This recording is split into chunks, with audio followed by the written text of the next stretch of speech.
So today's going to be a video about my dreadlocks. I just feel like rambling about them. I really like them and I'm really happy with their progress and stuff, and it's been another while since I did my last about my dreads video, the first one, and I've been getting more questions about them since then and been doing things a bit differently with them, so I just wanted to talk about them some more. The first thing that people tend to ask a lot about my dreads these days is the wispy ends, because if you see with a lot of them at the end there, it's not actually dreaded, it's just normal hair. You can see that. There are some people with dreads who don't have them. Don't worry, they're not coming undone. Like, my dreads will not come undone unless I comb them out with conditioner and water. But it's easier, I think, to have wispy ends, or like that's my preference anyway, because they dry faster, because the water has somewhere to kind of drip off from, if that makes sense, on these, whereas if I had blunted ends, all the water just kind of sits in the bottom, and dreads take long enough to dry as it is, like 6 hours or something.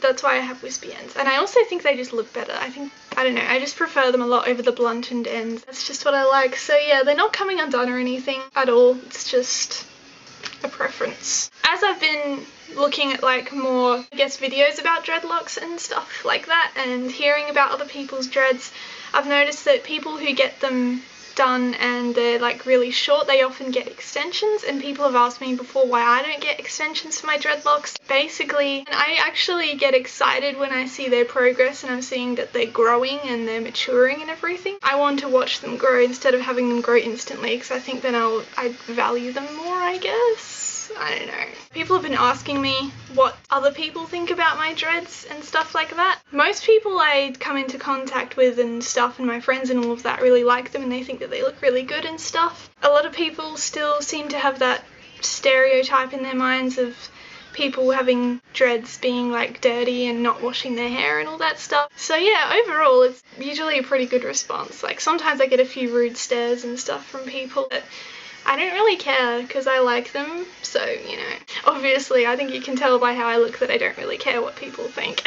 Something that's changed with the way I've been dealing with my dreads is that I used to do a lot of root rubbing, which is where you get a dreadlock and you put it between your fingers and you like rub it in a clockwise direction, because it creates more knots where there's like loose hair where the dread has grown, if that makes sense, because they don't just grow out as dreads. Yeah, I used to do that a lot, but I don't anymore, because as I've been doing more research about them, I've found out that if you just like leave them and you don't do any root rubbing, they just knot up on their own over time. And I also found out that if you do lots of root rubbing, it causes more hair breakage, which means more dread fuzz on your head, which I don't think anyone likes. And in very extreme cases, it can cause dreadlock alopecia, I believe it was, and it makes like the roots of your dreads thinner and then the actual dread thicker, so it puts like more strain and weight on your hair, and then like more hair breakage, and then, you know, it just keeps going, and then you have patchy hair and parts missing, which I would rather not have. So yeah, I'm trying to go kind of neglect method, I guess, now, if you'd even call it that. I don't know,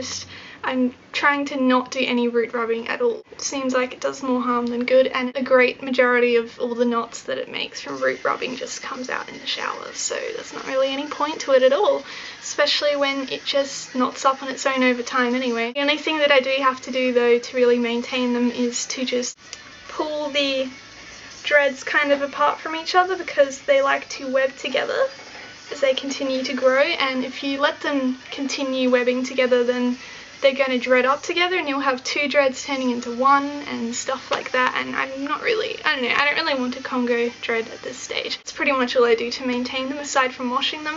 I still use apple cider vinegar, but I really do want to get proper dread shampoo and stuff, but it just hasn't really been at the top of my priorities list lately, which is probably not a good thing. I do really need to give them a deep clean though, but I just don't have the stuff for it yet either, but that's kind of at the top of my list for dreadlocks. I need to do a deep clean. I do want to dye them black eventually, but I think I might wait until they're longer and they've locked up more, because I just can't be bothered with the re-dyeing roots and stuff. Can you tell I'm lazy with my hair these days? Yeah. But I'd also really like to bleach a couple of dreads and maybe colour them. I think that'd be kind of cool. I've never ever bleached my hair before though, so we'll see how that goes. Yeah, but I'd like to do that sometime. I have a friend who's good with bleaching and colouring hair, so I might get them to help. Also, people have been curious about what accessories and beads and stuff in my hair are permanent and what ones aren't.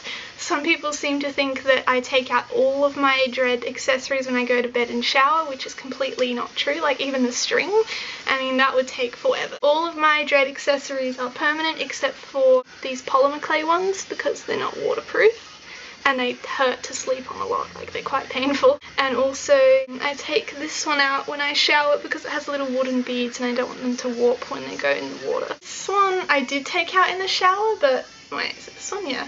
But I just can't be bothered anymore, I just keep it in. They're actually long enough to tie up now, like only just, but still, which is exciting, so I'm not going to be eating my dreads when I go to have food, because if you can imagine me leaning over my plate, it's all just nom nom nom dreads. It's pretty nice not having that. Obviously some dreads still kind of fall out of my ponytail bun thing, like mainly the front ones, so I kind of tuck them in through the back, if that makes sense. It's like, I don't know, it's kind of like that. I'm really excited to get them to grow to that stage where I can semi-tie them back, like with the front dreads like that, sort of, which I can't do yet obviously, and tie it up with the actual dreads. That would be really good. I can't wait to be able to do that. Yeah, but I'm really happy with how much they've grown. They're still kind of short, well quite short, but they're a lot longer than they used to be. Like they used to be like up here or something. It just looks kind of silly in my opinion, or it did on me. Maybe now I'll just give you a little overview, I suppose. I did one last time, but they've changed a bit since then, and some accessories and stuff have fallen out and been replaced by other ones and stuff like that. Do a little spin around and show you my dreads.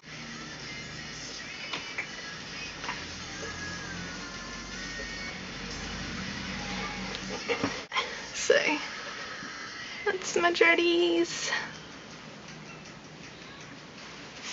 Yep, I hope you could actually see that. I don't know what the hell I'm doing. I think that's it. Thank you for watching. If you have any questions about my dreadlocks or whatever that you'd like me to answer in my next About My Dreads video, which probably won't be for a little while yet, but if you're curious about any of that, let me know in the comments, or you can always message me and I'll see what I can do. Thank you again, and I'll see you next time.